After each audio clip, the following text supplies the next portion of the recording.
Well, welcome everyone to the start of session 2, all about project planning and partnerships. My name is Autumn Holzgen, and I am with Montana Conservation Corps, and I'm going to kick things off with talking about setting project goals. For those of you who may not know what Montana Conservation Corps is, we are a conservation-minded nonprofit, Montana-based. And at MCC, our mission is inspiring young people through hands-on conservation service to be leaders, stewards of the land, and engaged citizens who improve their communities.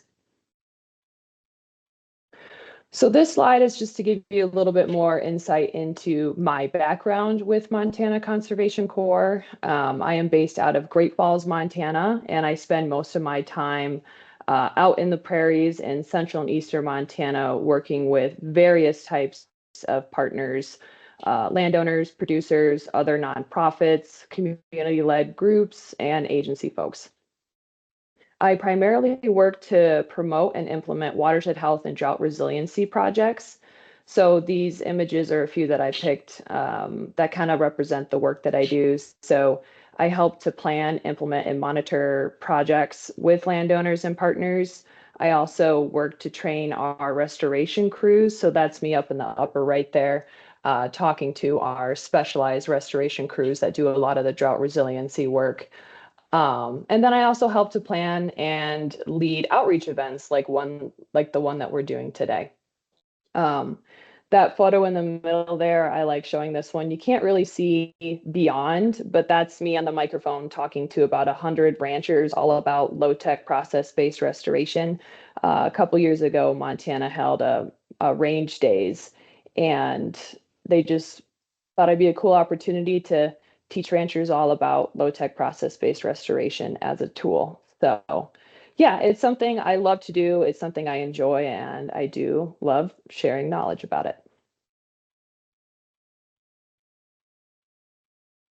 So moving forward, to outline this presentation, I will give a brief overview of session 1 to just refresh our minds on LTPBR and the degradation challenges we're facing. And then I'll move into talking about project planning and setting project goals. Okay, session 1 review. So Paul did a really good job taking a deep dive into what exactly is low-tech process-based restoration. So my slides are going to be fairly short and brief, just meant to capture it. So low-tech process-based restoration, taken from the textbook, is defined as protecting, enhancing, and/or restoring normative rates and magnitudes of physical, chemical, and biological processes that sustain mesic and floodplain ecosystems. So that's kind of a mouthful. I like to break it down into two different definitions. So low tech and process-based restoration. I think it's easier to break it down first, better understand what both of those mean, and then bring it back together. So what do we mean when we say process-based restoration? So essentially, like the definition said, there's physical, chemical, and biological processes that should happen in a healthy system. But essentially what we're seeing is these systems become disconnected, unzipped, and kind of lose function of those natural processes. So when we say process-based restoration, we're trying to kickstart those processes back up that allow the system to repair itself. So essentially, we're coming in with low-tech structures and letting the system do what it wants to do. We're just giving it a helping hand to kickstart those natural processes that should exist on the landscape. So what do we say when we mean low tech? This is pretty straightforward, but really when we say low tech, we're trying to capture something that's low engineered, it's cost effective, it's hand built, so we're not often using heavy equipment, and that structures are made from generally natural materials or what should naturally be existing on the landscape. So when we sandwich it together, in summary, LTPBR restores the natural processes by using hand-built, low cost, low tech structures made out of natural materials, such as conifer branches, willows, rocks, and untreated wood posts. So that's my way of kind of breaking down and summarizing low-tech process-based restoration for y'all. Up here, we do have the 3 primary low-tech structures that are used to implement LTPBR projects. It's important to note that each low-tech structure has its own design and purpose. Over on the left-hand side, we have BDAs that are meant to mimic natural beaver activity and work to slow and spread water out. PALs mimic natural wood accumulation and work to slow water and increase complexity in the system. And then Z-dikes are rock structures and work to slow water and decrease erosion across the landscape. I threw this slide in here also to kind of recognize more or less that LTPBR is a unique restoration method. Historically, it helps to shift the stream health assessments from just focusing on the stream channel and adjacent riparian area. So picture yourself having those blinders on, right? Like you're just looking at the stream channel and you're just looking at that adjacent riparian vegetation. When we talk about LTPBR, we have to take a step back and consider the entire valley floor, consider all of those natural processes that should be in place, and think more holistically about the entire stream corridor and processes that take place within it, because all of that is vital to overall stream health. So LTPBR challenges us and steers us to kind of take that step back to capture that kind of larger landscape level impact. So where do you typically apply low-tech process-based restoration? As you can see from this image, I think this image was used in Brian's slides, which I use it quite often too. It's pretty good. There are multiple types of wet habitats, such as meadows, bogs, rivers, streams, springs, seeps, wetlands, and they're all generally found in different parts of the watershed. So typically you can apply LTPBR in these different types of wet habitats. Just the design and structure and types of low-tech structures you use will vary based off of what type of wet habitat you're working in and what is more conducive to that area. But you can apply LTPBR generally to all of these wet habitats. A quick fact for everyone. So wet habitats cover less than 2% of the prairie landscape, and 80% of prairie species depend on those wet habitats. So it's extremely vital that we are working in what limited wet habitats we have in the Northern Great Plains and prairie landscape.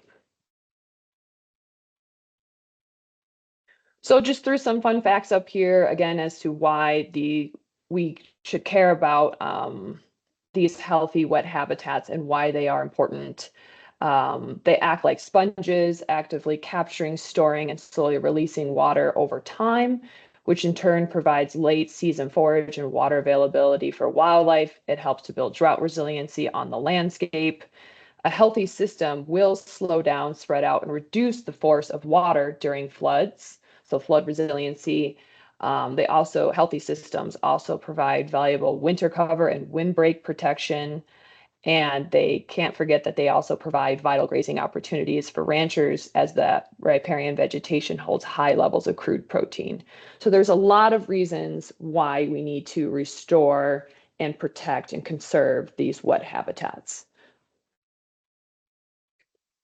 So this was gone over in great detail in session 1, but again, just a recap as to what kind of challenges we are facing on the landscape and how it's impacting our wet habitats. A lot of it is just historic impacts, and we are just seeing the effects today. So over on the left, you can see a healthy meadow throughout time, and for whatever reason, there's some sort of impact or impairment entering the system. So whether that's severe drought ramping up, historic irrigation reservoirs, roads and wells kind of draining wetlands, maybe there's been historic overgrazing on the landscape. We have a history of unregulated beaver trapping. So more or less just examples of ways that these healthy systems have been impacted. And then over time, if we're not careful, if there's too much of that impacting a system and we're not managing properly, degradation starts to happen, which is the process of losing land elevation and the removal of sediment. So basically erosion. And degradation starts to creep up on the landscape. And over on the right-hand side is basically what we're left with. So the water table's dropped, the vegetation has been cut off, upland veg is moving in the riparian area where it shouldn't be. We lost our complex braided beautiful system. It's now an incised single channel, all the bad stuff. So that in a nutshell is what we're dealing with in certain areas.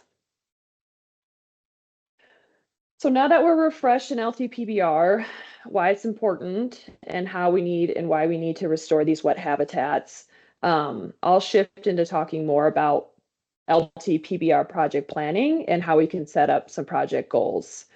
But really quick, I also just wanted to put this out there that when I talk through setting project goals, that it's based off of my experiences with project planning over the years. So just keep in mind that your process might look a little bit different than mine when setting up projects and setting up project goals. But the primary takeaway from this presentation is really just to hit home that setting project goals is an important step in planning and can be used as a really great tool to achieving success. Okay, so let's zoom out and take a look at all the components to LTPBR project planning. As you can see, there are many components and steps to project planning, and that setting project goals is just one of them, but one that is often used to help steer and guide the other components to planning. So for example, site selection, that's something that Willow will touch on next. Project goals can really help prioritize exactly where you want to work in the watershed or where you want to prioritize selecting your project site. When selecting your treatment or your low-tech structures and materials, it's important to keep in mind that your project goals can play into what type of low-tech structures you select and why. And then when seeking funding, so essentially when you're writing grants, it's always important to, reiterate or work that into your grant writing language, what your goals are for this project. So it can help you make a stronger proposal for grant writing and seeking funding. Sharing goals can also help build partnerships that share the same goal as you. So having that identified and then broadcasting that out to partnerships can help find those commonalities and bring you together. When writing permits, I've learned over the years that throwing in your project goal into your permit language can really help Army Corps of Engineers or whatever permitting agency you deal with help relate to what you want to achieve. So having consistent language in your permit and that covers your project goals is important and will help make a stronger application as well. And then lastly, when conducting maintenance, when submitting those permits and putting together a maintenance plan, goals really do help keep you accountable and on the right track when writing up those pre-maintenance plans for your projects. So more or less, just keep in mind that as you work through the project planning process, that starting with selecting your goals can really help you move through that process easily and make for a stronger project plan. So now that we touched on the importance of project goals and the bigger picture of project planning, let's talk about the first steps to setting project goals. And that starts with defining the problem. I have definitely been reminded plenty of times throughout my career that you can't just jump right into the solution until you have totally or truly defined the problem. So it's important that you spend the time identifying the degradation that you're seeing on the landscape and the degradation and impairments that you are seeing on the landscape. And so one way to really do that is just ground truth it. So spend the time walking the valley bottom and identifying what those what kind of degradation you're seeing and what kind of impairments you are seeing, because that will help you to kickstart setting your goals. I think boots on the ground method is always the preferred method, whether that's you as a practitioner setting up a site visit with a landowner and doing that together, um, or an agency folk working on Forest Service land or BLM land, any sort of boots on the ground where you're just getting out there and seeing it firsthand is good. But just know that this can also happen through looking at historic photos over time and looking at maps. But I encourage you to try and get boots on the ground if you can. So for these next couple slides, I'm going to run you through kind of like a scenario, how we would identify those problem areas. So let's pretend we are in the prairie, maybe on a ranch, or BLM, Forest Service, or whatever you want in your mind, and we start walking the valley floor, searching for impairments. So as we're going, we notice this deep sliver throughout the landscape and how these sagebrush are encroaching into the riparian area. So essentially what we found here is an incised channel. And that's indicated by, I stole this image from Paul's presentation. I think this is a really good representation of what channel incision looks like. And you can see through my member there on the left-hand side of the screen just how deep these channel incisions can really be and what they essentially look like. They're that accelerated down cutting, narrow, deep incised channel. So yeah, as we're walking our valley floor, this is what we've come across. So we would take notes, drop a waypoint, whatever you need to do, snap some pictures. You found your first impairment. So you keep walking and notice that there are bare soils, which is a no-no. So we start indicating here that there are that we have a poor riparian area and high rates of erosion. So again, drop your waypoints, snap some photos, take into consideration that this might be something that you want to address. As we continue our journey up the valley, we end up finding that the channel incision is deepening and it's unzipping and disconnecting from the historic floodplain. So I'm sure many of you have seen this visual here on the landscape where those minor channel incisions end up just getting deeper and deeper and deeper until you kind of get this canyon, I call it, effect, where it's a true separation of upper and lower terrace. So that historic floodplain has now been severely disconnected by 15 or 16 or so feet. So again, we found another impairment on the landscape of a disconnected floodplain. So we walk even further up the system, and which is typically where these sort of impairments are found, and we stumble across a head cut. This is essentially what they look like, and that visual on the right kind of represents how these head cuts end up degrading the landscape if left unaddressed, how much damage they can really do, truly unzipping the system. Okay. So we've walked the landscape, we put boots on the ground, we've identified our impairments and degradation. So this is when I would typically start asking the question, how did this problem happen? So when asking that question, I think this is where LTPBR really shines, is you can take that step back, right, and look at the valley bottom as a whole. Maybe this will include looking at more images from satellites, Google Maps, etc., to really match up what you saw on the ground and what the valley floor is telling you as a whole. So trying to piece together exactly how this head cut happened, how that channel incision happened, but it starts with kind of that zooming out and taking that broader reading the riverscape approach. Then I'll move on to kind of asking the question, is this a new or chronic problem? And I feel like this is more or less something that if you're not the land agents, part of a land agency that's managed this piece of property over time, typically you would then refer to the landowners, right, who've been here historically over time and could tell you, yeah, that stream was flowing pretty seasonally and now it's down to a trickle over the last 5 or 6 years. Or, yeah, I did change my grazing management in that pasture. Or I just switched over to a new owner, or some sort of history. That's what I'm trying to capture here, is just that's where conversations really come in, either looking at historical data or just talking to people who have lived off the land for generations and kind of piecing together that history.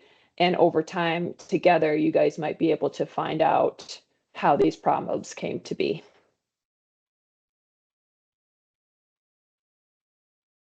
So the impairments are captured, and we also have a sense of how and when these impairments happened. So once we do that, then we can start moving into truly brainstorming our project goals. So then I start asking the questions, what kind of changes do I want to see? So as a landowner, asking yourself, what kind of changes do I want to see? Same thing as part of an agency. What kind of changes do I want to see for maybe more wildlife benefits? So running that through and writing those thoughts down. Who and what will be impacted by this goal? And then is this a long-term or short-term goal?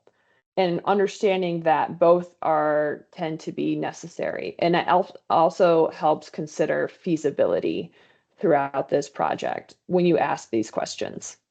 Is this feasible for me or not?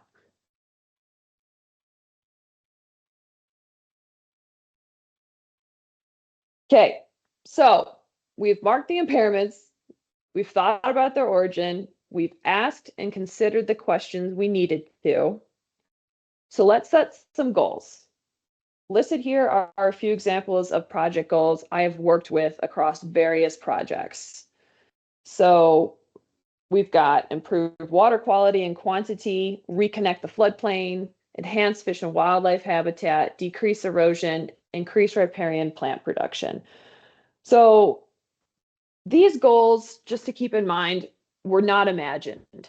Nobody rolled out of bed one day and said, I want to reconnect my floodplain.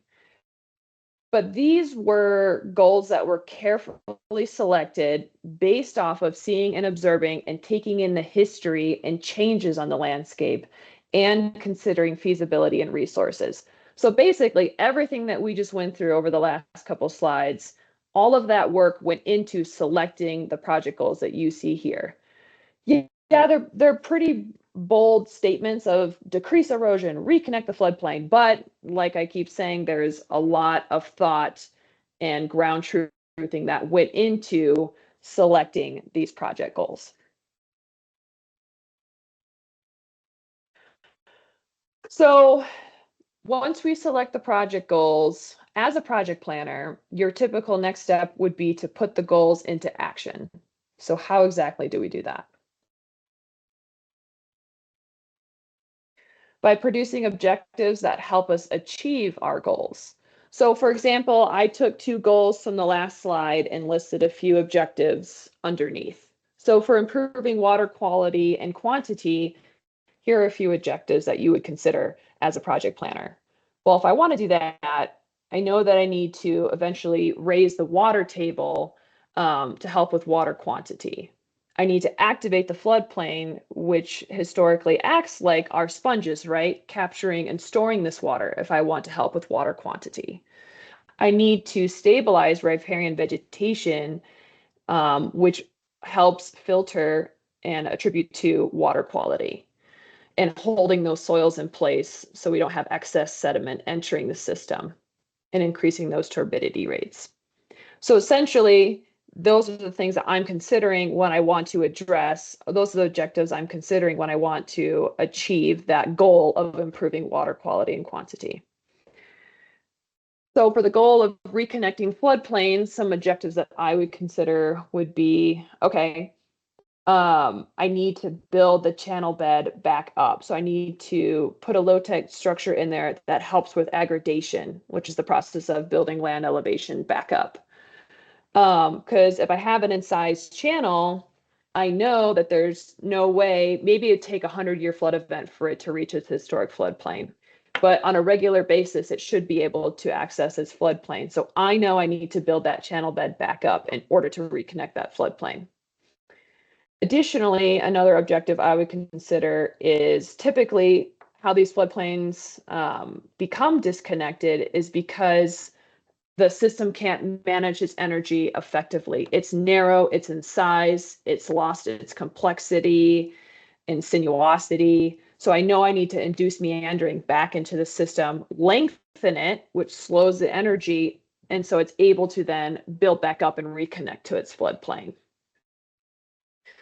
So again, on the image on the right, I think it's a good representation, and just to realize that oftentimes your objectives can overlap with other goals. And yeah, just realizing that that's great. And that's the whole point, because healthy systems should be connected and functioning on all cylinders.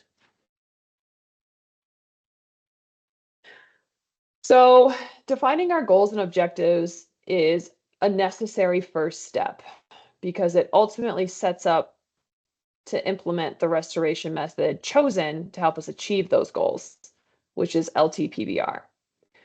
So now that we have our goals and objectives, know we want to implement LTPBR, now we can ask the question, which low-tech structure should we use to help us achieve our objectives and ultimately our goals?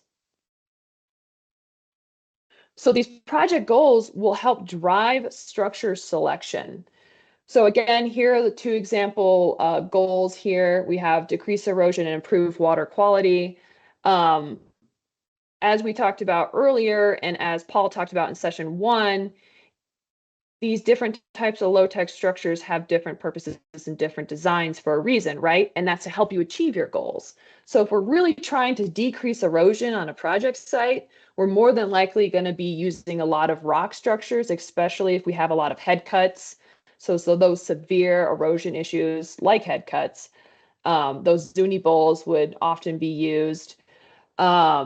Up here in Montana, we don't have a ton of rock all the time. And so we've come up with other innovative ways to address head cuts with posts and brush and fill material, as you see there in that image. So just know that there is some sort of creativity in selecting what type of structure and why, but just know that they can all be designed and tinkered with to help decrease erosion. Over on the right-hand side, we have improved water quality. So with this example here in this photo, putting a BDA in, you can see just how much sediment aggregated there just because of the dam, right? So instead of all of that rushing through and causing that kind of milky chocolate milk looking water, by putting these dams in, we're slowing down the flow, making it more conducive to the type of volume that's running through that system and allowing that sediment to drop, right? Ultimately filtering and helping out with water quality. So I selected a BDA to meet that goal. A few more examples of how goals drive structure selection. Improve water quantity. So we talked about this a little bit already, but one way to do that is to reactivate nature's storage tank, which is our floodplains. And so one rock dams and BDAs and any sort of damming type low-tech structure really help to pool and pond water and push it up into the floodplain and help trap that sediment and raise that channel bed so we can activate those floodplains again. So if that's your goal to improve water quantity, then selecting dams probably would be your best option to re-engaging that floodplain. Same thing with increasing riparian plant production. We want to soak up the floodplain and increase that riparian plant production. So I would often choose those dam structures as well to help with that. Over here on the left, we have the post-assisted log structure, which helps like we talked about earlier, induce meandering into a system so it's able to manage its energy easier and ultimately help reconnect the floodplain as well. Um, Last example here, how goals drive structure selection to help enhance fish and wildlife habitat. Um, Over there on the left-hand side is a small mid-channel pal we put in a fairly shallow stream. So we needed to add deeper pools for trout habitat. And so you can kind of see there's a deep pool just below that mid-channel pal because of the water energy reflecting off of that structure there. We're able to help create complexity and create those pools for trout habitat because of that structure. Over on the right-hand side of the screen, this is more in an ephemeral draw. So what water does run through this system, putting in a dam with some coconut coir fabric helps to hold the water on the landscape for that much longer. So the sage grouse, there was a lek nearby of this project, helps them because they depend on that forb-rich environment for their chicks. And so holding the water back, increasing production in these ephemeral draws really helped with wildlife habitat.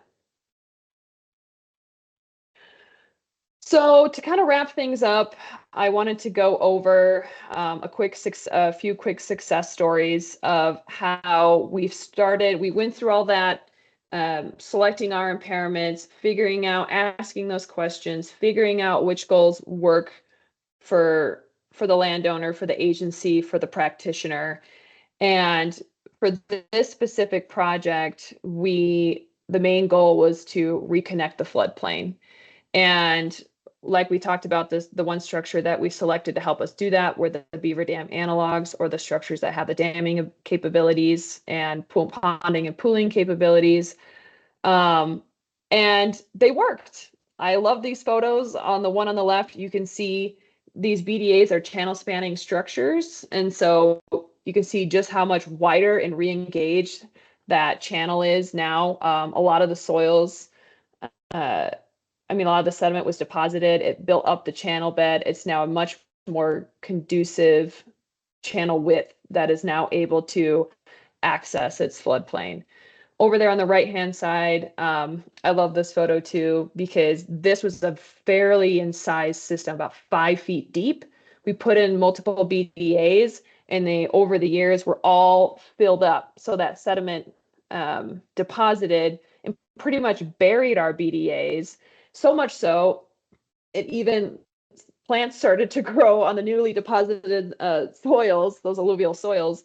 And you can see just how the channel bed rose and how much easier it is for that water to now leave the channel bed and access that floodplain because we built that channel back up. So pretty cool success stories of how these structures help us reach our goals. With this project, the landowner came to us and said, "Hey, I want my beavers back and I want to help with our trout fisheries." So essentially, we chose to build BDAs near the only isolated willow patch that was on the ranch. And within 5 months, we had beavers moving back up into the system just because we created a safe, those dams create those ponds, right? And beavers need ponds in order to feel safe from predators. So by creating a deeper and more sustainable system for them, they were able to migrate up to the ranch once again and feel safe and start making a lodge. So right away, we started seeing the wildlife impact because of these structures and because of these goals. So wrapping up, project goals can help collectively steer a project. And here are just 2 bullet points to kind of go over that. Projects can have a lot of moving parts, and I think that's important to keep in mind. And setting those goals can help provide guidance throughout that process and add guidance when communicating with multiple different project participants. So oftentimes you may have a different funder involved. The planners might be a contractor, might be a conservation corps, whoever that might be. Your work crews might be different. whoever is surveying and monitor your project might come from a different entity. And so when you have all these different moving parts and all these different people coming together to do this work, project goals, if communicated effectively throughout your team, can really help keep you guys on the right track. Additionally, project goals assist in problem solving throughout the project. So a quick example of that is one of our crews was out and was halfway through one of their project hitches and only had enough time to go harvest materials to build another 10 structures. And they could either go and harvest more dead wood to build more PALs, or they could go harvest some more BDAs, some more materials to make BDAs. And so they were struggling with how they should best use their time. And so they referred back to the project goal, which at that project was to increase riparian plant production throughout the valley bottom. And so they ended up going with spending their time getting materials for BDAs so they could help push that water out to the floodplain and help improve the production within that immediate riparian area. So just a good example of, like, if you're in a pickle, if you need to make decisions, if you need a problem solve, relying back on those project goals to help steer the way often helps.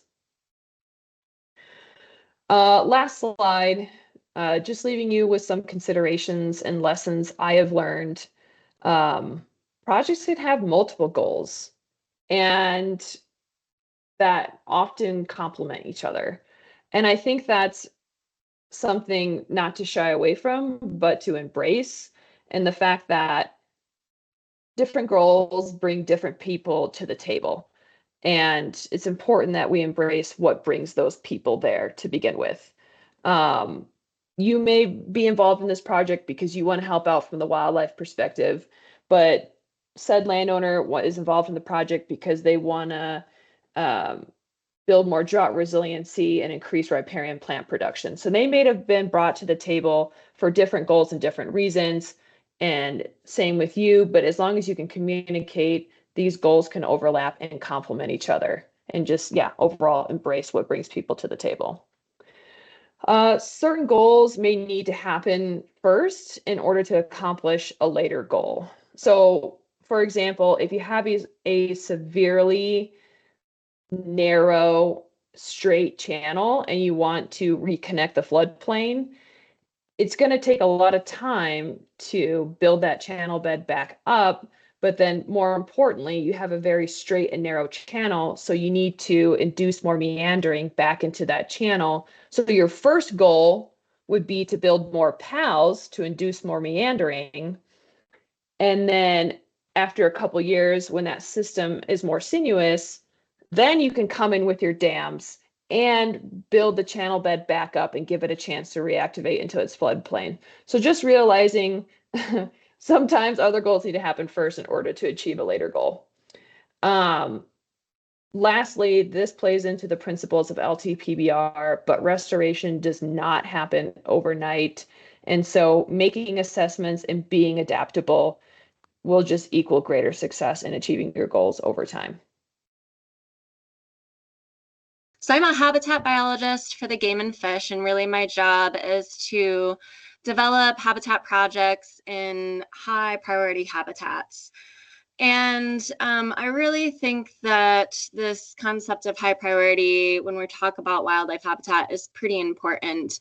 As Autumn brought up, we can have all kinds of goals for all different reasons. But when we talk about doing these projects for wildlife specifically, and especially when we're really chasing wildlife dollars to do these projects, I think it's important to understand that wildlife use is not evenly distributed across the landscape. And that's really true too, especially of some of these low density species that we would love to have more of them. Like sage grouse and mule deer, I think, are prime examples of species that in many places we don't have as many as we like. And what happens, some of the science that we see that comes out on these species is that their use of elements of the landscape, places within the landscape, really kind of comes down through these maternal lineages and kind of spider webs from there. And as we have, you know, death, mortality, disease, that kind of thing happen, those kind of lineages, those memories sort of get disconnected, and it can take a lot to reconnect that use on the landscape. So even high quality habitat sometimes isn't as used as much as what we would think it would be.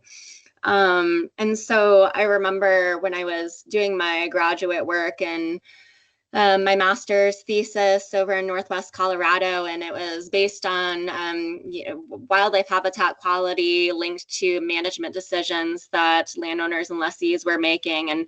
And one of the species I was looking at was sage grouse, and the Colorado Parks and Wildlife biologist came out to talk to me, and he was like, wow, why are you doing this study here? Like, over there is better grouse habitat. You know, this wouldn't be as high a priority. And I didn't pick the location, but that was the first time that somebody told me that what I was doing wasn't in the highest priority location for wildlife. And I think it tends to happen a lot. And now I'm one of those people who tell people those things. And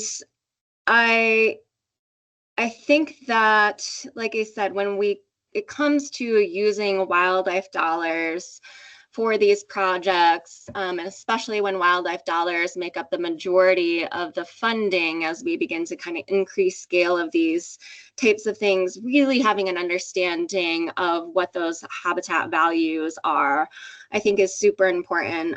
Early in my career, I would say that a lot of where I chose to do projects was driven by landowner interest, which is a super important component of all of this, and is always a part of the decisions that we make. But I ended up kind of, you know, having a little project here and a little project there and a little project there, sort of spread all across places. And once I really kind of matured into my position a little more and began to understand how wildlife use landscapes, I changed my approach. So I just want to talk about that a little bit today, and how the approach that I take sort of shifted to this landscape scale approach. So I spent about 4 years as a wildlife biologist.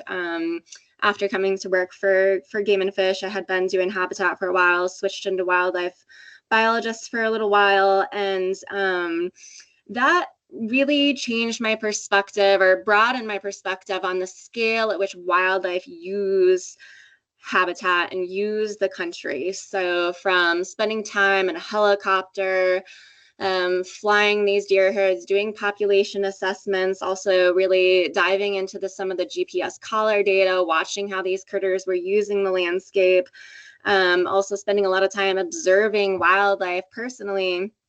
I just really began to understand just how much country wildlife use, wildlife need, and that kind of doing these little projects and scattering them across the landscape really meant that I was almost making these like little ice cream patches, right? That then use of both wildlife and cattle were kind of being concentrated on, because it was just a little ice cream patch. So when I kind of began to pick my head up and cover more country, you know, it increased the complexity of the projects by a lot. At that point, you're crossing administrative boundaries, whether that's, you know, ownership of public land, state land, but also having multiple landowners involved in those projects. But you know, I think a lot of us have heard this term, that this kind of criticism of 1,000 random acts of conservation. And that's where really beginning to operate on the landscape scale began to kind of come into light. And I think people began to practice it a little bit more. So that's not to say that we can't do opportunity-based projects, that we can't do small-scale projects, especially when we're trying to maybe come up with demonstration areas. We're doing it for learning purposes, all of those kinds of things. You know, this is not something that we want to put really strong ideals on, but when it comes to again, coming back to that goal, and if our goal is wildlife habitat, then having these projects be at a big enough scale to be beneficial to wildlife in that area, I think is a really important consideration. The lights just went off in the office that I'm in. Okay. So I have a few considerations here for landscape scale projects. When I began to kind of operate at this scale, it meant that I had to work with more people, and developing those partnerships is really important. So partnerships can be formal or informal. I've had both. Really formal technical teams. We meet on a monthly basis, all the way down to it's just me and some landowners, and we talk as we need to. I do also think that when we have wildlife habitat as an ultimate priority, we can still, and Autumn mentioned this also, we can still have other goals that we're hitting when they're doing this as well. And a landowner's goal may not necessarily be to improve habitat, but it may be to, you know, protect some of these music areas that have a lot of really high production, and that's fine. We can do both. And I also think that, like I said, once you begin to work at the scale, we increase the complexity, and we need to be a little bit more flexible and be able to manage adaptively, which I think is a really crucial part of these kinds of projects. So implementing, going back, re-observing, and then, you know, kind of gut checking ourselves to make sure we're still headed in the right direction is super important. So I'm going to talk you through, let's see if I can get the lights back on. Okay.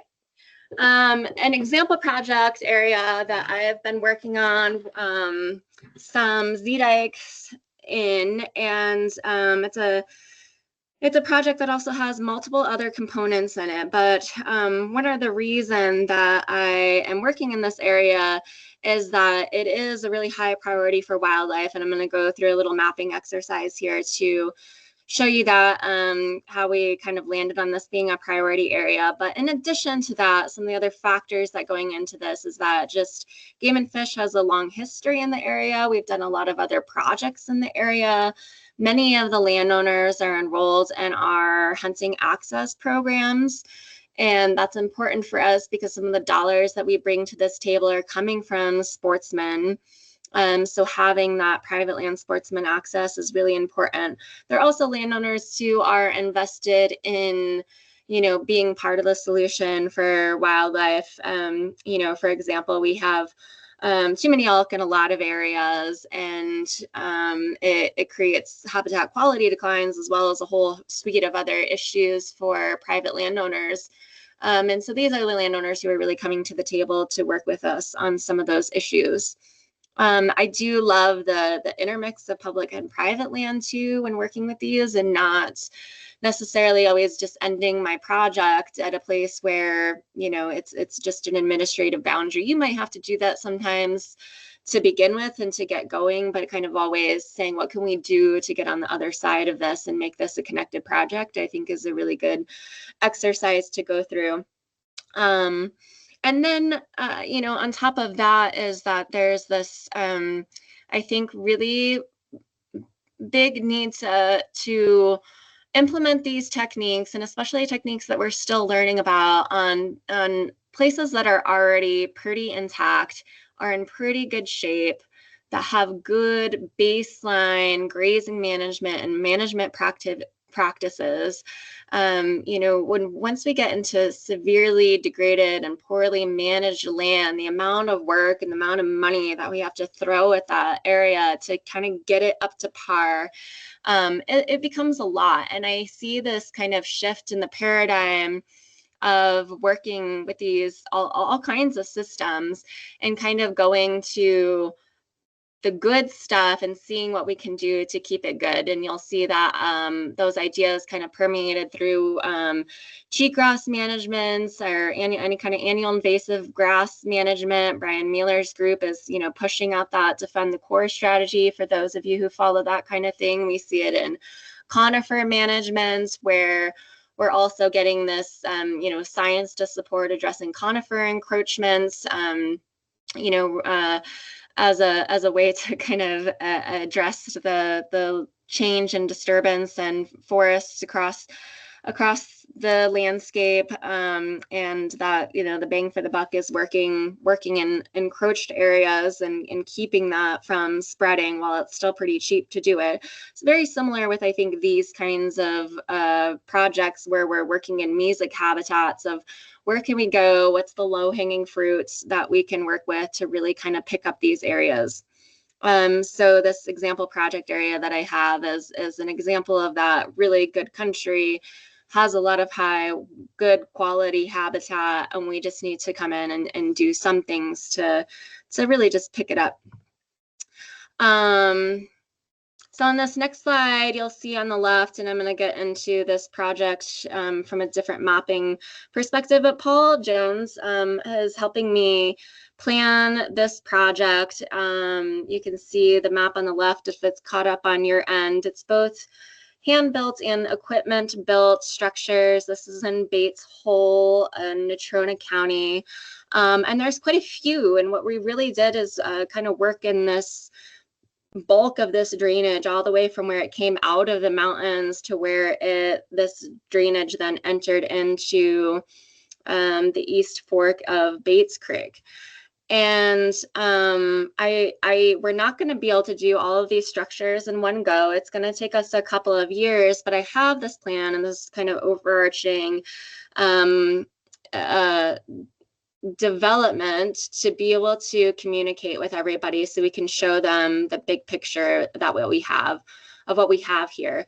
And the other thing about kind of planning at this scale, so this is about 2.5 miles of drainage here, is that you also really get this kind of insurance for your structures as well. So when we're talking about water and how pretty much we're working with the power of water, the more that we kind of fill in within these not fill, you know, the Corps doesn't like words like that, but the more we plan throughout this kind of scale, the better insurance we get that each one of those structures is going to do its job. It's going to stay, as opposed to having fewer structures. And then you're talking about maybe potentially a really big water year coming in and threatening the integrity of them. So when we kind of build this out throughout a selected drainage, then we get a little bit more insurance for our structures as well. So I'm going to take you to a map.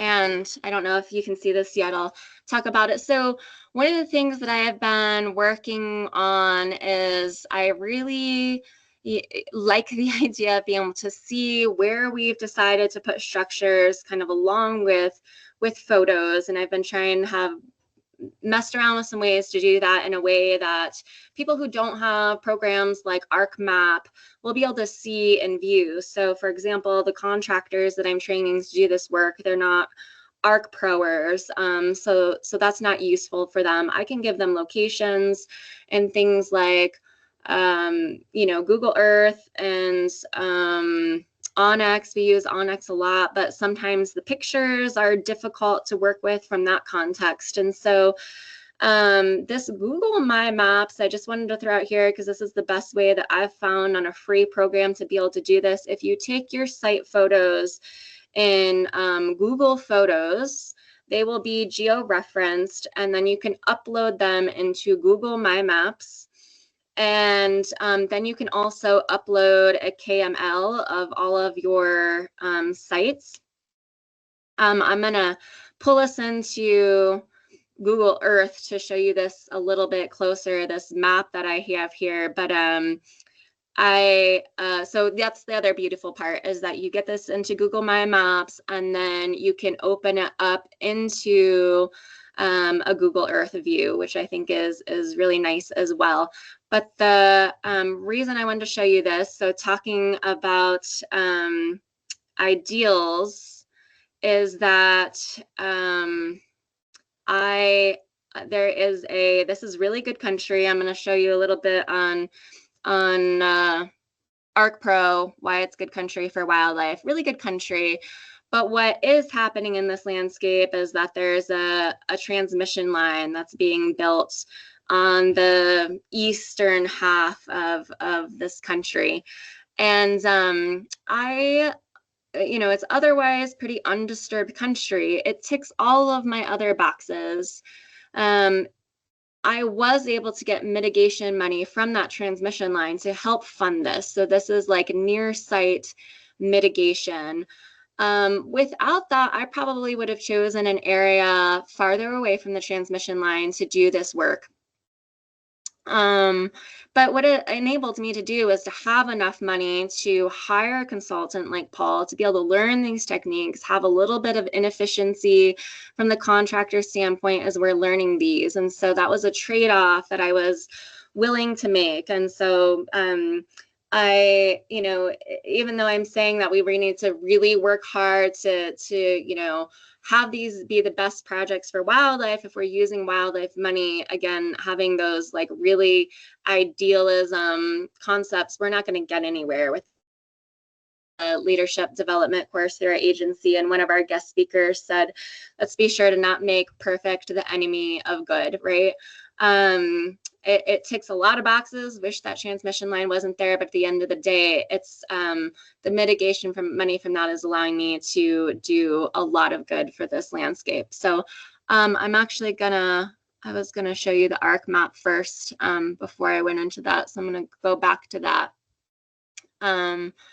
So when this comes up on your side, you'll see some Wyoming counties, a big black line, which is the Casper Game and Fish region. That's my administrative boundary, and it's huge. It is ineffectively huge. There's no way that I can be effective in this large of a landscape and to be able to have really good projects kind of spread all across this thing. But when we begin to think about prioritizing habitat, and especially I think for me, these Z-dike type projects, we really, sage grouse kind of comes to naturally floats to the top of the list for us.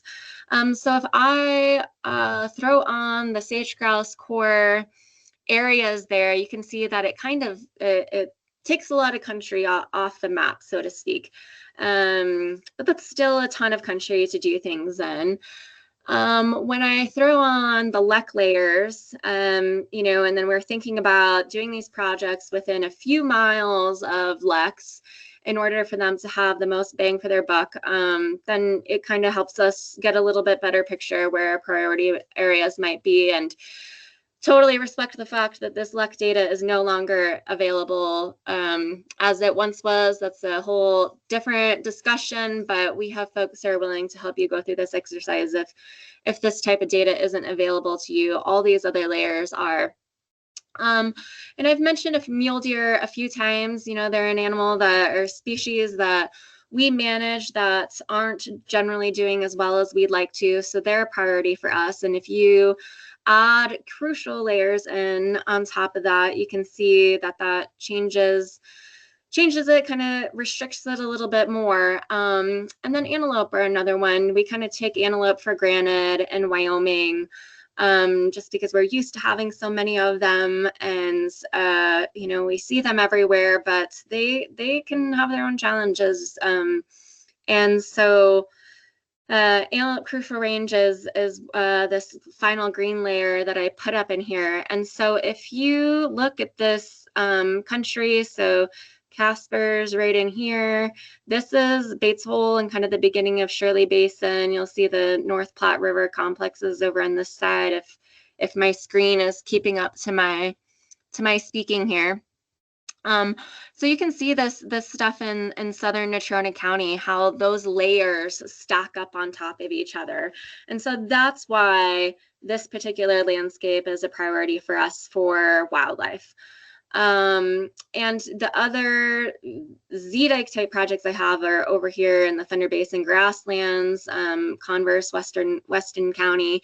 And those definitely have some other species benefits to them. That area in particular is just a non-game hotbed, but in particular really targeting sage grouse in that country. So we don't always need to have all these layers stacked on, but I think this just you know, whatever administrative boundary that you cover, going through an exercise like this to help it yourself kind of imagine and frame where these kind of values would be from a wildlife perspective are useful. And there's many other layers that we can go through here, but I wanted to highlight this stuff in southern Natrona County to kind of show you why this particular project example area is a priority for me.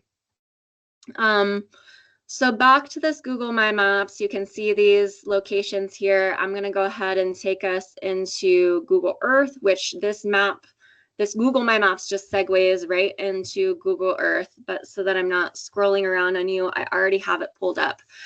So this is what this looks like with the structure points, which are pulled in from a KML file, as well as the geo-referenced pictures from Google My Map. And what I like about this is that it then gives us the ability to really, like, I was looking at this with my contractor the other day as we were planning materials, quantities, staging, all of that kind of stuff. And as we were like, you know, what do we really need to make this happen? We were able to click on these pictures. You can pull them up and you can see like, oh yeah, yep, I can see why. So this particular structure would be a low water crossing. And you can just get a better visual idea as you're going back through that, because our, you know, brains, we forget things really easily. Let me see if I can, there's a picture behind that. I can't quite click. But I kind of want the other one. Here we go. This is a little better photo of that. So it's just nice to have these geo-referenced photos as you're going back through your plan, kind of right next to the structure information. So for example, we have in the KML file itself, this is something that Paul did for me when he planned these. We can see structure type as a low water crossing. We have the dimensions all up here, and some of the other details. So it's just a really nice way to visualize this. Even as I sit down with landowners, we can go through this. It's something I can share with people, like I said, who don't have programs, and we can really talk through this project and visualize it with kind of all the information there.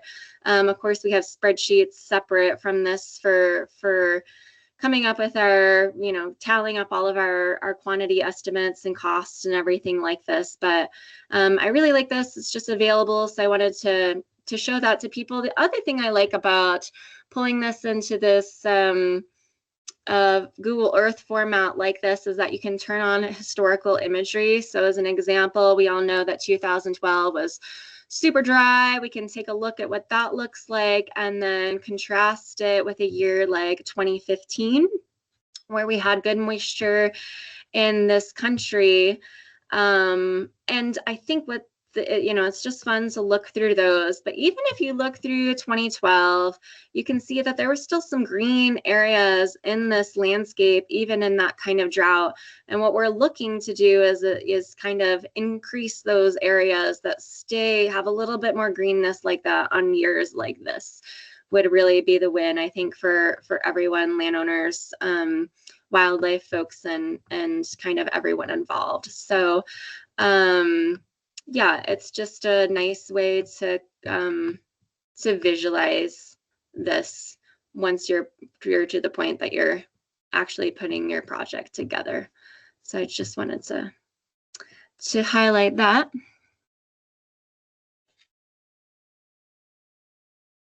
Okay. So back to this. And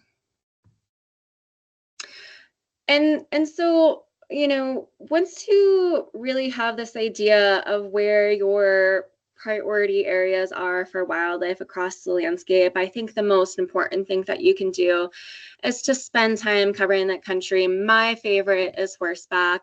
I just feel like I see more, I cover a lot of country.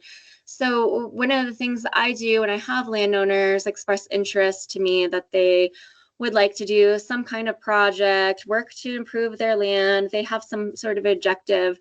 My favorite thing to ask them is if I could just go out there and spend time and get to know the country a little. And most folks are really receptive to this, and they're like, "Ah, yep." I'm like, "Hey, can I just go? Can I just go poke around?" As what I tell them. But this is the time that taking into the ability to read the landscape, I think, is super crucial in planning these projects. And if, like, I think a lot of us, even those who don't have range degrees, have had the opportunity to do some kind of school, week long, that kind of thing. If you haven't, I'd really encourage you to, because understanding indicators of rangeland health, I think, is super crucial. So you can ask people about their grazing management, try to understand how that all works. But I think it's most powerful to really let the country speak for itself. And understanding what good grazing management looks like on the landscape, so that you're not fighting a constant influx. Again, there is no perfect project. There are going to be just the realities of the situation that you're going to have to deal with.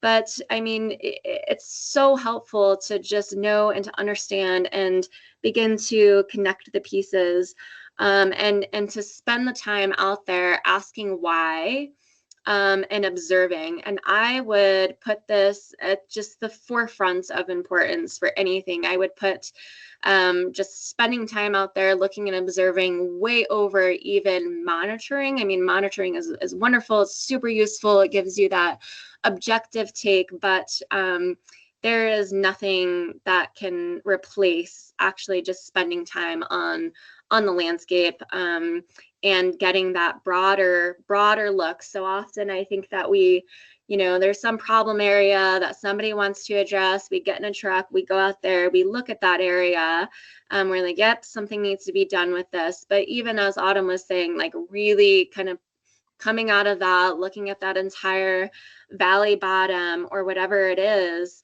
just gonna increase also not only your understanding, but just the quality of the project as well.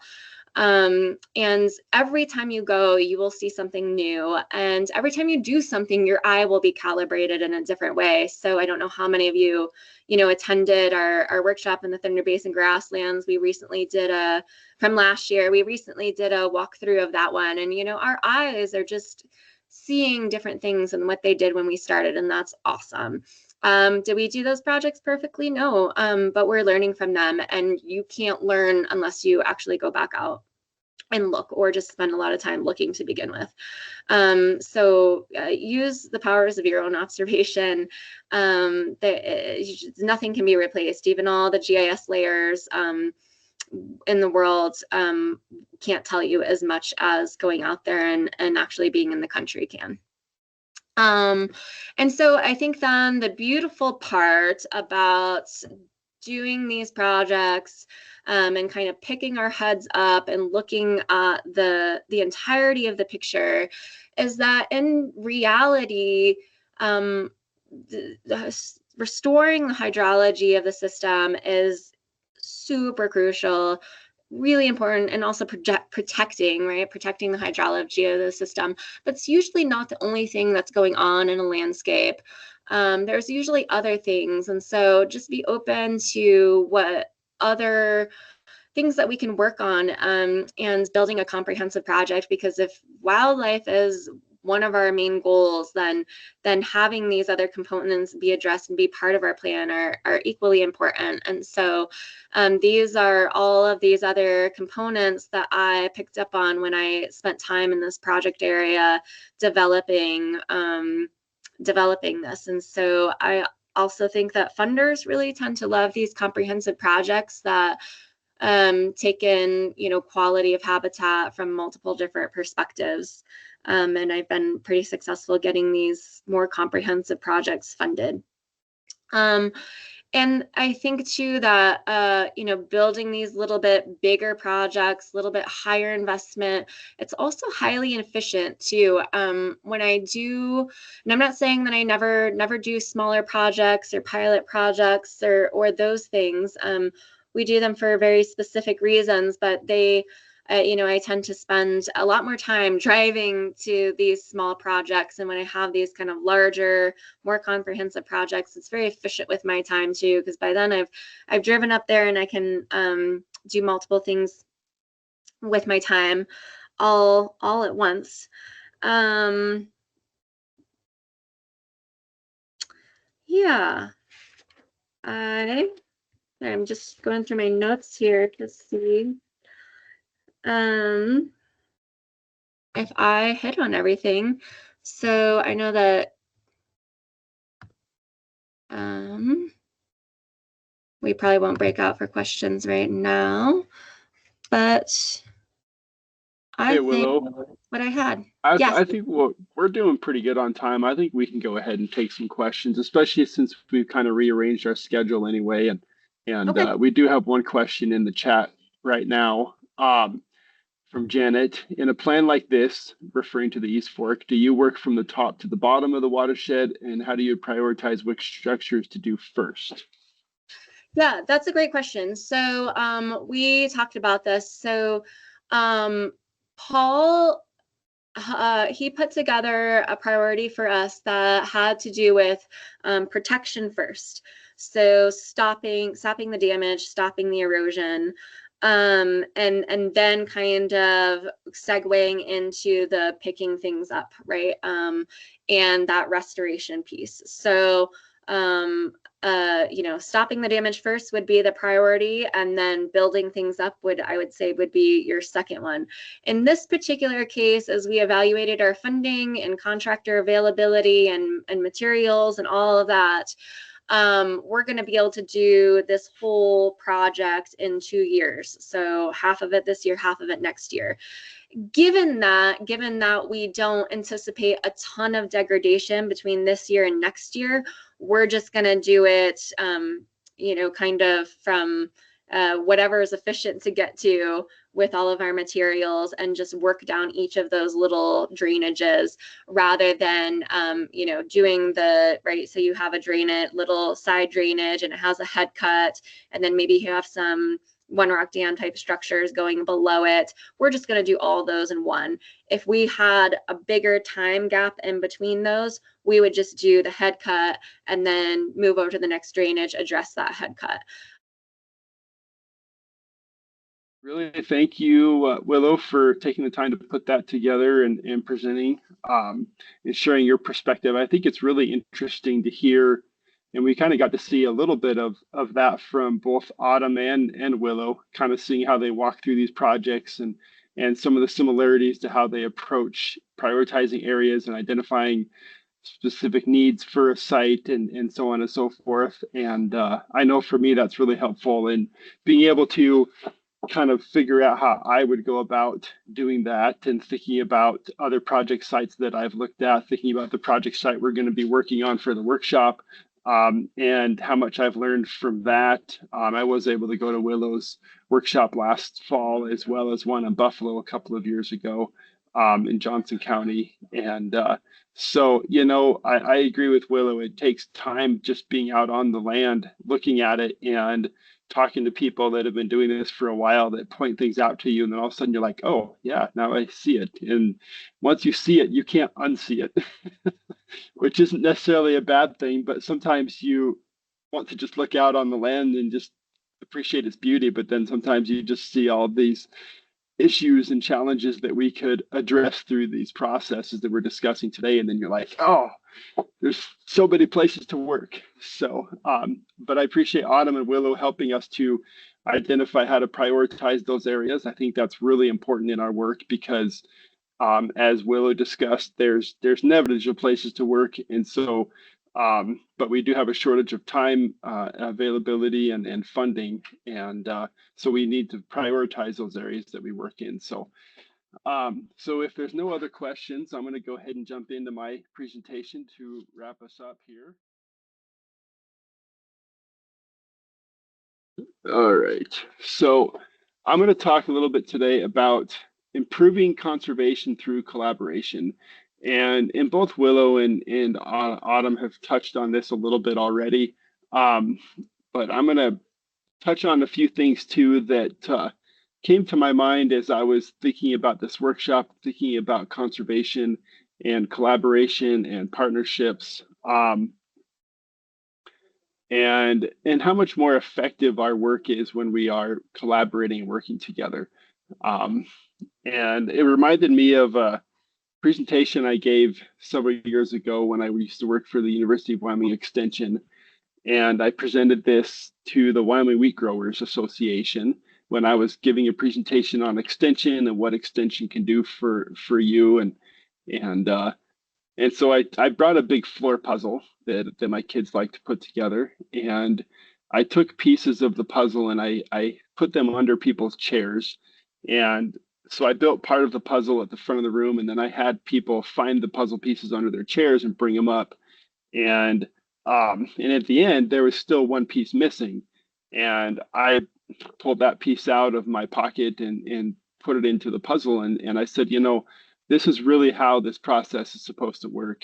And I feel the same way about conservation. There's so much expertise that goes into these projects, especially looking at these multifaceted projects like Willow was talking about, where we're crossing ownership boundaries, we're crossing drainages, we're working across watersheds, and working across private ownership, and across wildlife use, different wildlife use areas and priority areas and crucial habitat areas and so on, that it really takes all of these different partners coming together that manage these different areas or manage these different populations and so on and so forth to really be able to effectively address these challenges in a larger scale, and in kind of this landscape scale that we talk about. And so that's why I put this picture on the front here, because I think that this sometimes is a puzzle that we're trying to put together, and we're trying to find the right partners or the right land managers, the right land owners, and the right specialists or consultants or contractors and so on and so forth to bring together to be able to address these challenges.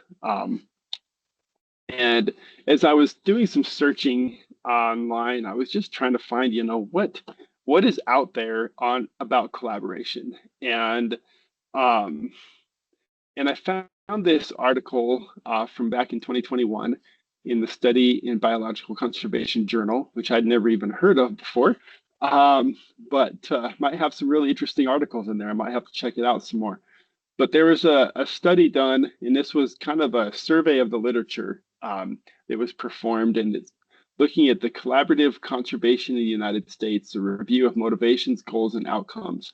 And they found some interesting things. I think they also found some things that kind of show what I think we already know. But they define this as a process that unites diverse stakeholders to collectively manage natural resources. And I really like that idea of diverse stakeholders coming together to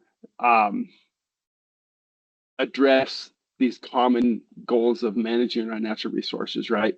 And also enabling places to thrive now and in the future. So I really like that idea of enabling people and places. I think that's huge, and I think that's a lot of what we try to do, right? And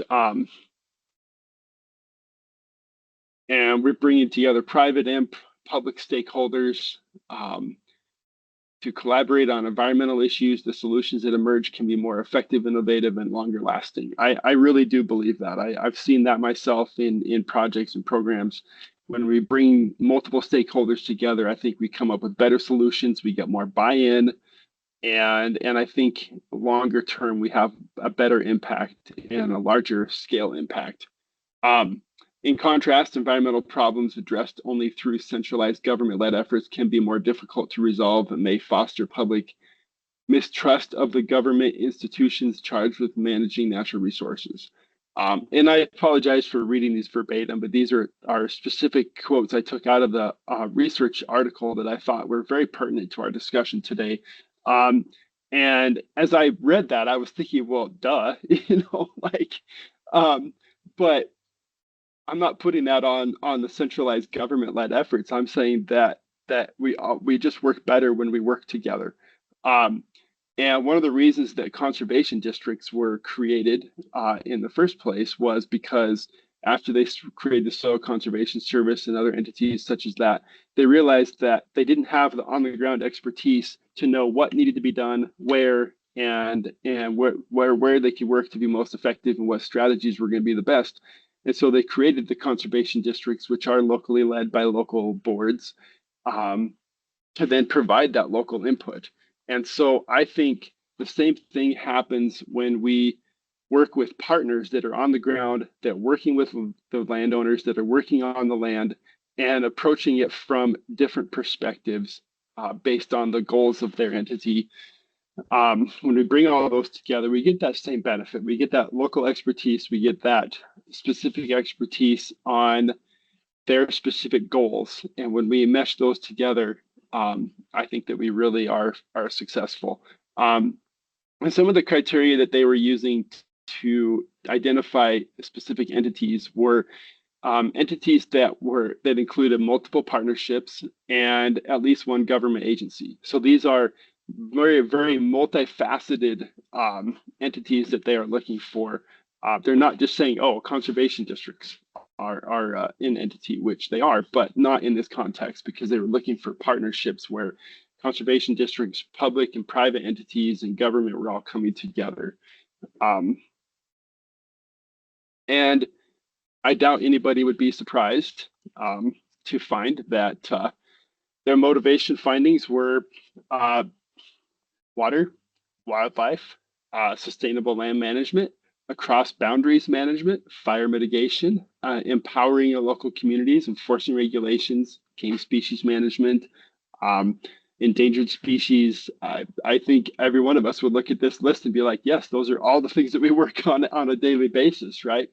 And so I think what I really like about this is not only does it show that the things that we're doing are the things that are showing up as important, which I think partly is why they show up as important, but this was a nationwide survey. This isn't just Wyoming. This isn't just the western region of the United States. This is the whole country. And this is showing me that the priorities within conservation across the country are the same. And every one of us could say, yes, we work in every one of these areas at some point, throughout our fiscal year, and probably on a much more regular basis than that, probably daily, weekly basis. And so I think there's a lot of opportunity to find common ground, even if it's an entity that maybe we haven't considered as a partner in the past. There can be a lot of wildlife agencies, a lot of NGOs that maybe you haven't thought of as a partner on a potential partner on something, but could be a potential partner, could bring some funding, could bring some a new perspective to your project and so on. So I think that we need to focus more on our commonalities rather than always focusing on our differences. And there definitely are differences, especially when we start looking at government versus private versus NGO and different things like that.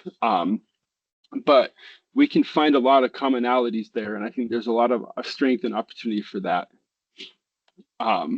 And as we compare this to the Wyoming statute that created conservation districts, all the highlighted pieces in there that conservation districts are charged with, conservation of soil, that fits in there.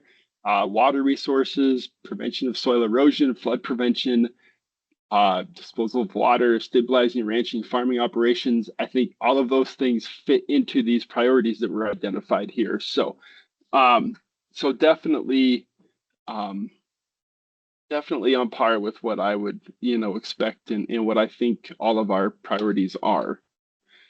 And so as I think about the conservation process, I just kind of put this together just as kind of some talking points. There's definitely different ways to approach this and different ways to identify needs. But, first of all, I think as an entity, um, we need to determine goals and needs, right? And what needs to be done and where does it need to be done and how can we get that done? Um, and so when we start thinking about that, we're like, okay, where do we start to identify those? And excuse me, really that comes down to meeting with our landowners, meeting with our clientele, those that we need to be, that we are supposed to be serving, that we're supposed to be working with. Identify what their needs are, what their challenges are, and see how we can address those. And that really comes down to listening, right? We need to listen on not just show up and ask questions, but actually listen to the answers that are given. And again, just like that previous slide, and like I pointed out, I think that if we do that, we will find that we have a lot in common, that the challenges that we're seeing and that they're seeing are similar. And I think we should do the same with our partners as well. Even if we don't necessarily always agree, I think we can find common ground and we can find commonalities and common challenges that we would like to address. And then we just need to figure out how we can do that. So then once we've identified those common challenges, those commonalities that we have in our observations and our goals and our mission statements and so on, we can sit down and begin to identify partners, or we can identify ways to work together and develop these collaborations. And I really do look at this as a process. Building these collaborations, building these relationships, and it should be a process, because this shouldn't be a one and done type of deal, right? My hope would be that the partners that I've worked with in the past or am working with, that we are just building a bridge to much larger opportunities for all involved. And I think the other thing about listening as well is what can we learn from each other, right? That's really important as well. And understanding what we can learn from each other helps us to, I think, also keeps us more open-minded. I think it's easy to get so locked into a specific mindset. And I came across this too in one of the resources I was reading in preparation for this presentation. It made me chuckle, because one of our board members always says that one of the biggest dangers is we have always done it this way. And I think it's really easy to fall into that, even if we don't realize that we are, because, well, this is a program that we have done through this district or through this funding for forever, and this is just how we've always done it. We're going to keep doing it this way. And sometimes I think if we take time to listen and we take time to learn and observe what's going on around us, there might be opportunities to do things maybe in a different way or a better way that could maybe be more effective. And maybe there's partners we can bring in that can help to improve that process. So another thing that came to my mind as I was thinking about this collaborative process is the feared group project. And it's kind of an interesting way to look at these partnerships. But as I have worked through partnerships, and as I've reflected back on group projects, and now talking to my children who are in school and dealing with group projects as well, and talking through some of the challenges that they're facing there, and some of the learning opportunities and things that they're experiencing with that, I realized that our partnerships really aren't a whole lot different than group projects that we may have done in school. And while we all would like to being that group project on the left there in the upper left, where we're all happy, we're working together, we're all in sync, and everybody feels that they're getting what they need out of it, and everybody's got their thumbs up and stuff. I mean, that would be fantastic, right? But as the next picture shows, that's not always the process. I have been in some very dysfunctional groups before and been very frustrated with the process. And but I've also had the opportunity to be in some groups that worked very well and have learned a lot from those experiences. And a lot of that was because of the people that were in those groups and their willingness to lead when they needed to lead, but also contribute and be a part of the process as well. And sometimes it comes down to the fact that sometimes people just don't want to have to do the dirty work. And so I think part of being a good collaborator, a good group member, a good partner is being willing to do what needs to be done to get the project where it needs to be. And sometimes that might mean doing the mopping or taking out the garbage or, those, it's a metaphor, right? But for those tasks that maybe aren't as fun and glorious, but need to be done in order to make this project happen, be that partner. And people will want to work with you because they know that you're willing to do what needs to be done, and not just show up when it's convenient, and not just do the more exciting parts of the effort, right? So with that in mind, I found a TEDx talk that was offered by Emily Eldridge back in 2012, and it was titled "Why Collaboration is an Individual Effort," and that's a really interesting concept, and I think that's kind of what grabbed my attention when I first saw this. And I was like, wow, that's something you don't hear very often. Why would she consider collaboration as an individual effort? And so I watched the talk, and it was really interesting. And I can see where she's coming from, because she's talking about how her own personality, she really struggles to work in groups, and she really struggles with that type of setting, and she'd rather just get it done and just be able to do it on her own. And I definitely agree. I've been in group projects where I could have got it done in half the time all by myself. But she pointed out some really interesting things that I think are really helpful for people to think about in this collaborative process. First of all, people want to be heard, right? And that comes back to listening, whether that's with a landowner or a partner or whatever it might be, a coworker. It's nice to be heard. It's also nice when you take the time to listen to other people, because then they're having their chance to be heard as well. Understand your goals and what you have to offer. So know what you have to offer. And I think also understand what you don't have to offer. What are your weaknesses? What areas do you maybe need help in? And then find somebody, a partner or a coworker or a landowner, that can bring that opportunity to you. Oftentimes for us in the conservation district, we don't own the land. So we need a landowner or a land manager that's willing to work with us, right? So that's one thing that we don't bring to the table. And so identify those things. What is it that you need to be able to make this project happen? Listen to others and try to understand their goals and what they have to offer, so you can see how you can complement each other. Learn how to articulate your perspective, goals, and skills that you have to offer.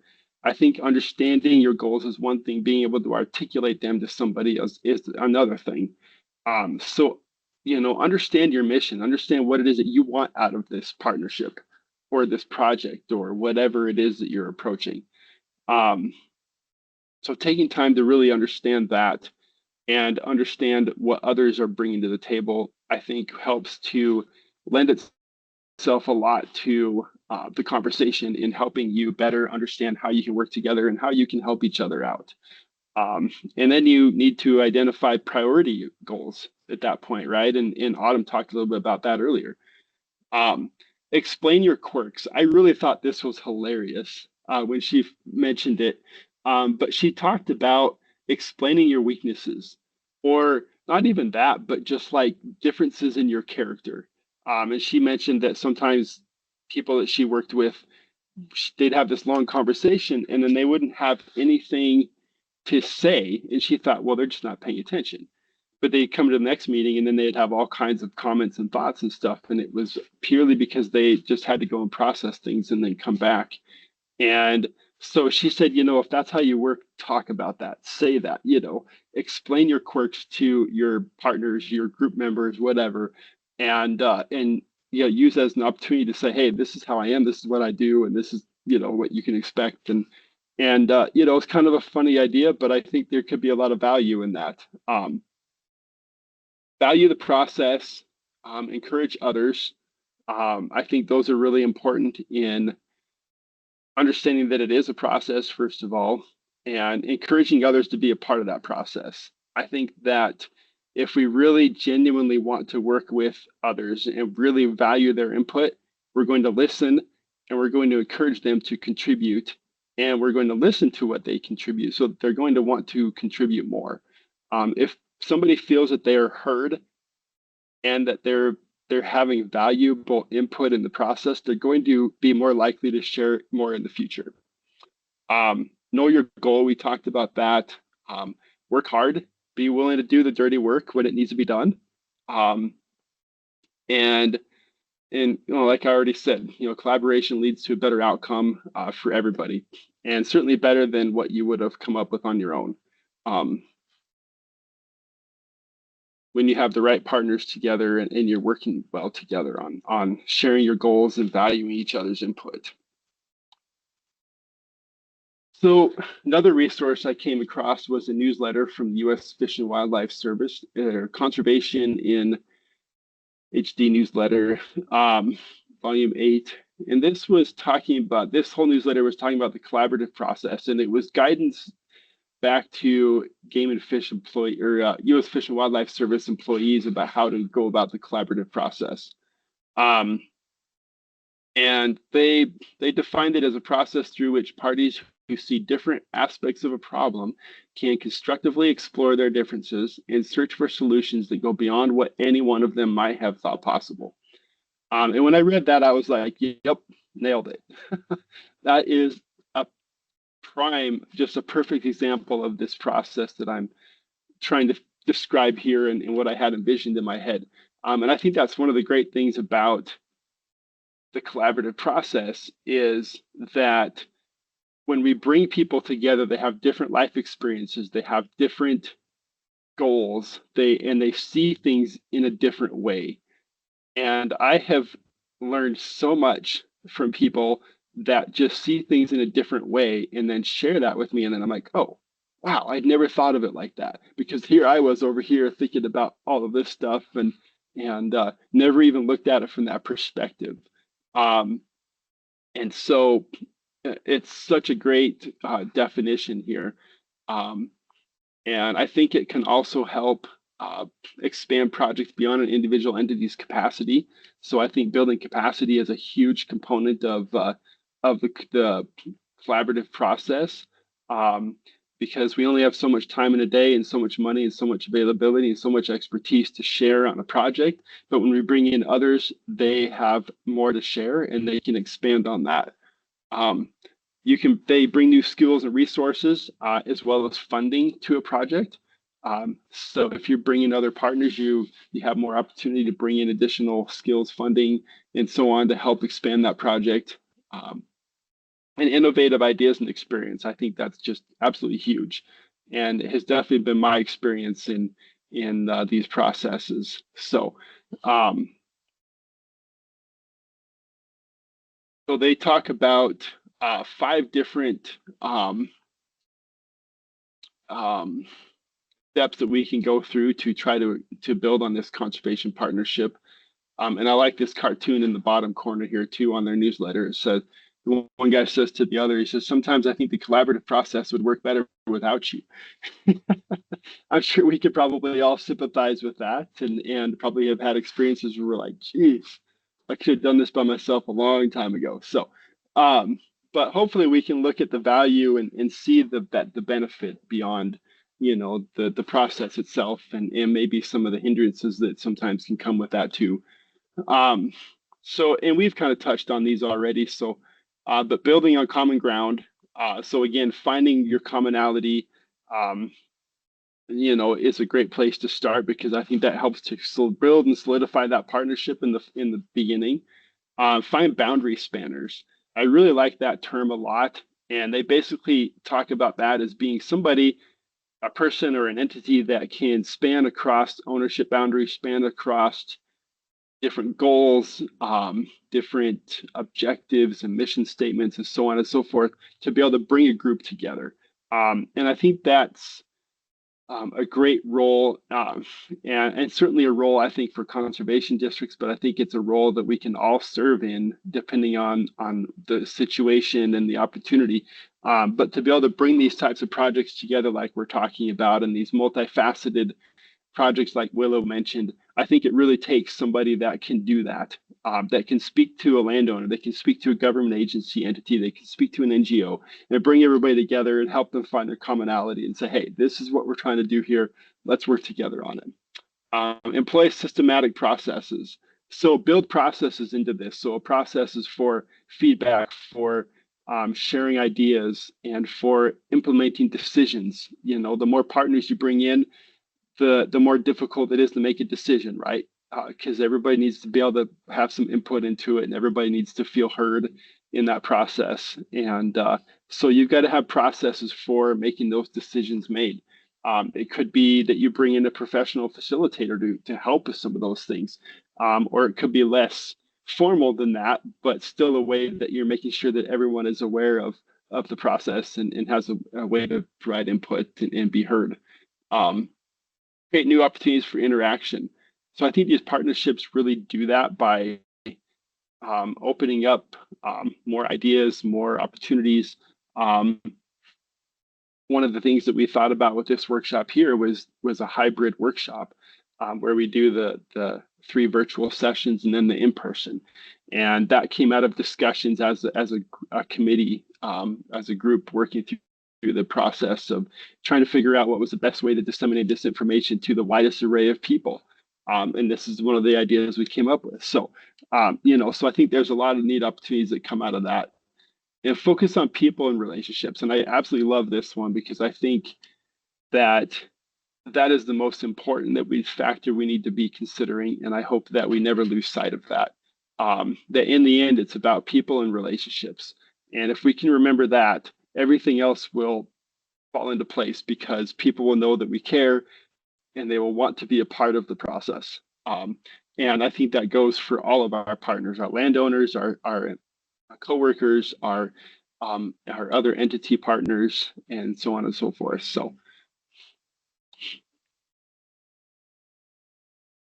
just a couple of examples that I thought of, and I'm sure all of you could share lots of examples of different collaborative conservation groups you were a part of.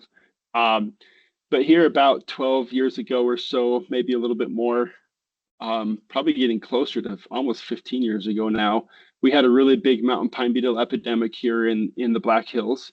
And it was, on very epidemic levels, to the point where we were losing thousands and thousands of trees across the landscape on both South Dakota and Wyoming side of the national forest.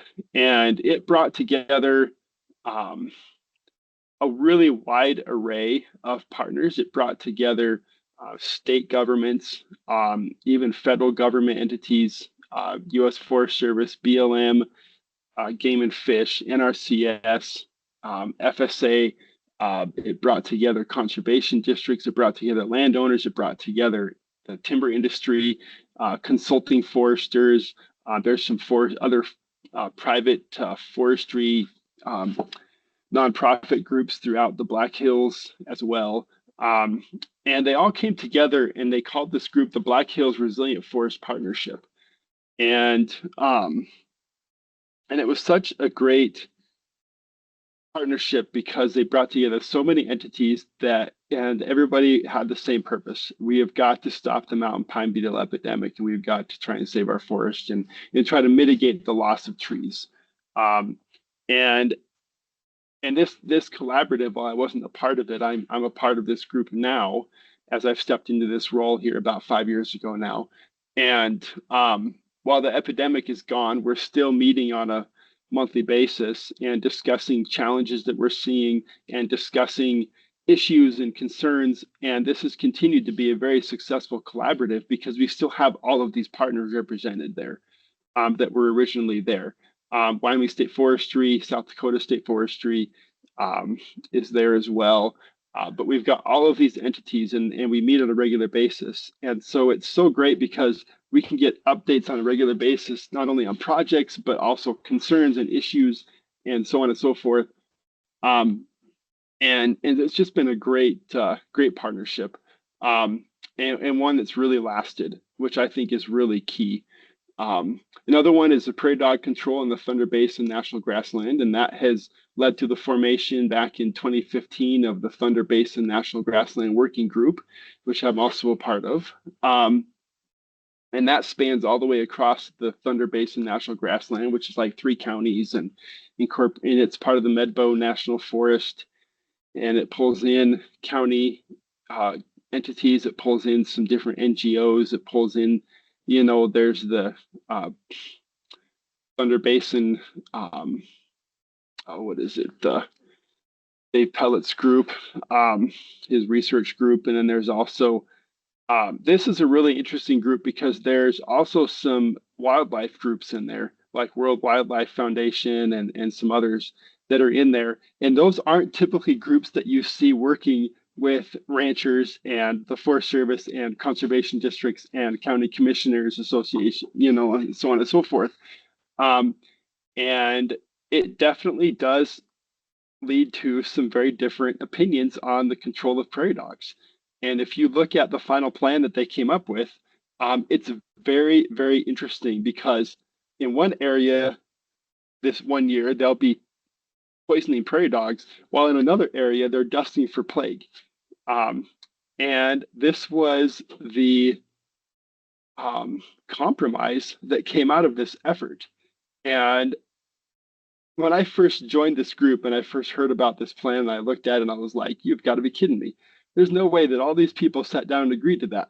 Because how is somebody from the World Wildlife Foundation going to agree to poisoning prairie dogs while a rancher is going to agree to dusting for plague? But what it came down to is they went through this collaborative process. They came together, they realized that everybody had differences, but they also had similarities. And they were able to find a way to meld those similarities together and acknowledge the differences and find a way to make it work.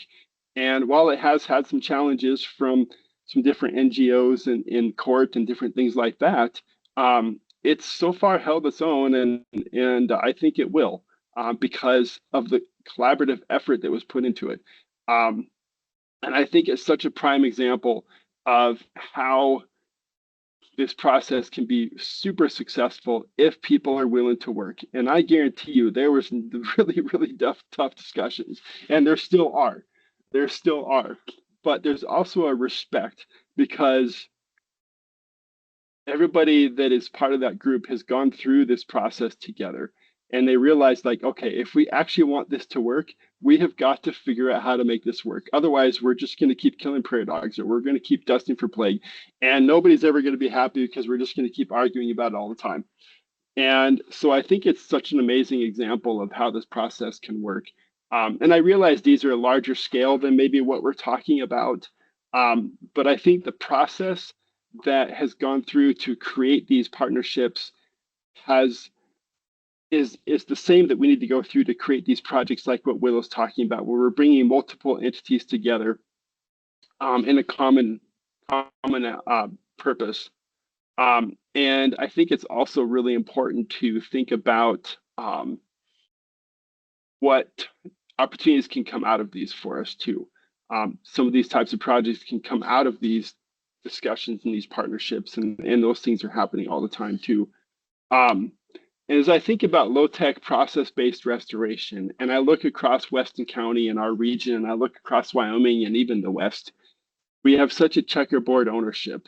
And to really be effective, and again, Willow and Autumn touched on this as well, but we've got to work on landscape scale, watershed scale, right? And unless we're working with really large landowners or federal agencies that have large tracts of contiguous ownership, oftentimes we're going to be looking at pulling in Forest Service, BLM, private, state, to be able to have these larger scale impacts. And that's what we're looking at this project site that we're going to go to for our workshop. And unfortunately, some of the challenges that we're up against right now is that the NEPA process is not easy. It never has been, but it's even longer now. I mean, last I was quoted a few weeks ago, we're looking at 2 to 3 years to get a NEPA approved on a project. And so hopefully that process is going to speed up again. It used to be that we were about a year out, and that was manageable for stuff. So there's definitely challenges to this, but if it wasn't that, it would be something else. So so I think that there's a lot of opportunity for this same type of collaboration in this low-tech process-based restoration that we've been talking about the last couple of sessions of this workshop. And it's a great way to bring in that expertise that we need, to increase that capacity that we need, and to bring the creative ideas to make these projects successful and to find funding for them and so on and so forth. And this workshop is a prime example of that. If you look at all the partners that we've brought together for this, we've got Pheasants Forever and Wyoming Game and Fish. We've got Montana Conservation Corps. We've got Mule Deer Foundation, the Weston County Natural Resource District. So we brought all these partners together, and as well as the what's the other one I'm forgetting? Let me look at it here. Yeah, the Thunder Basin Grasslands Prairie Ecosystem Association. And I apologize, I forgot the name for that one, but but we have brought so many partners together for this process, and it has really made this successful as well. And so I would encourage you to think about opportunities to partner, think about what that looks like for you, and how these partnerships, how you can build those partnerships to make these projects successful in your region as well. And think about, larger scale than maybe what you're thinking about before with these projects, and what other partners can you bring in, and just reach out. Maybe you don't know if they're doing this similar work or if they have similar aspirations or goals, but just reach out. That's kind of how I was able to build this committee to help with this workshop, is by just talking to people and sharing my ideas and saying, hey, this is something you're interested in, I'm happy to have your help. And we were able to pull a group together to make it happen. And everybody that's helped with this has contributed, thoughts and ideas and processes and approaches, and that has helped to shape this into what it is. So, so that's kind of what I have on that. If you have any questions, I think we'll open it back up to questions at this point. And that could be for any of our presenters here as we kind of look at wrapping up for the morning. But I would like to thank everyone for coming out and thank our presenters. And I would open it up for any more questions. Feel free to type them in the chat, or you can unmute and ask your questions as well. So our session 3 agenda, this will be in 2 weeks again from today, so May 14th. And these 2 weeks spacing just kind of organically developed based on the schedules of everybody and different programs we're trying to work around. But I think I kind of like it. I think it's been kind of a nice spacing out, and hopefully it feels like it's not overwhelming your schedule too much. But it will be the same time, 8:30 to about 11:30 again. And we're going to talk about project implementation and collaboration some more. But we're really looking at the implementation of this. We're going to talk about the levels of project planning and preparation and how that scale determines the workforce selection. And so we're going to look at, what does that look like if you're looking at using volunteers versus a conservation corps crew, or maybe you're looking at a contractor, and what are some of the different considerations there? we're really going to talk a lot on the contractor side. What does that look like to work with a contractor? How do you put together a request for proposal? What is that, and how do you put it out there? And also talk about it from the contractor side, like how could you respond to this? We'll talk about some of the terminology and things like that, to try to help contractors and project managers be more comfortable navigating that bidding process, and that request for proposal process. So really excited about that. This is a really big component of what we wanted to hit on with this, because we really want to build capacity for our projects, because in the end we need contractors, we need somebody that's willing to get on the ground and able to complete these projects. And so we're excited that we've got lots of contractors on board with us here, and really excited to hear what some of your thoughts are and concerns and questions next time. So and then we're going to wrap it up with some project examples from around the state as well. We'll just have some short 10 or 15-minute descriptions of some of the projects that have been over the last several years, both here regionally as well as some others across the state. So really excited to hear about that as well. There's a lot of great work going on. So, and then again, I'd like to thank all of our committee members and sponsors, the Pheasants Forever, Wyoming Game and Fish, Mule Deer Foundation, and I have not added Montana Conservation Corps to that one, but I did add it to this one. So I apologize, Autumn, for leaving that off initially, but we definitely want to acknowledge her contribution as well to this process, and that's been a great partnership as well. With that, I am excited again to have everybody on and today. And if you guys have any questions, we can answer those now. Otherwise, we'll just jump off, and we'll see everybody in 2 weeks.